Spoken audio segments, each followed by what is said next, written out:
In BC alone, 95% of the forested lands are owned by the public. So we manage these lands closely according to the provincial legislation and to our forest certification standards. So the pellet industry is sustainable in the long term, even with growing demand, because the forests are managed sustainably through both meeting legal requirements as well as maintaining certification. We manage for long-term productivity by minimizing impacts to soil and water and non-target species. And then we ensure that we send each harvested tree for its highest value extraction, whether that be quality logs to the sawmill, and then lower quality logs can go to chips or to other residual uses such as wood pellets. Forestry really is a renewable industry. Each harvested area is promptly reforested with seedlings like this, and it ensures that there will be a long-term sustainability in place for the pellet industry. British Columbia has some of the most rigorous laws when it comes to forestry, and certification is just an additional piece of the puzzle to prove on a global market scale that products come from a sustainable source. And we can take pride in knowing that at the end of the day, the customer is requesting sustainable products and we can provide that to them. The primary sources of fiber then for our facilities, again, is the sawdust from our sawmills, the shavings from our planer mill, and a little bit of bark. When you're thinking about the products that we produce, when a log comes out of the forest, in round numbers, 50% of that log goes into producing lumber. The other 50% are in residual products. So, 30 to 40% is going into chips for the pulp business. And then the remaining is in that form of sawdust and shavings and bark, which primarily goes into this pellet. Forest certification in Western Canada is a huge asset in terms of telling the sustainability story for wood pellets in Western Canada.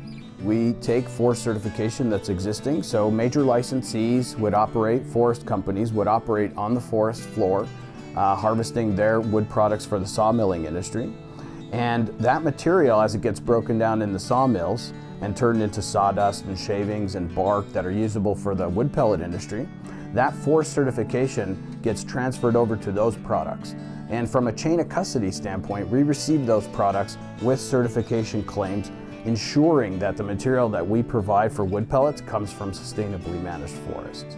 And so what Sustainable Biomass Program does is it builds off of the existing schemes and adds a component of the GHG emission profile, so that when we're selling a product to a customer with an SBP or Sustainable Biomass Program claim, the customer can be assured that material's coming from sustainable sources and it's coming in under their GHG emissions thresholds.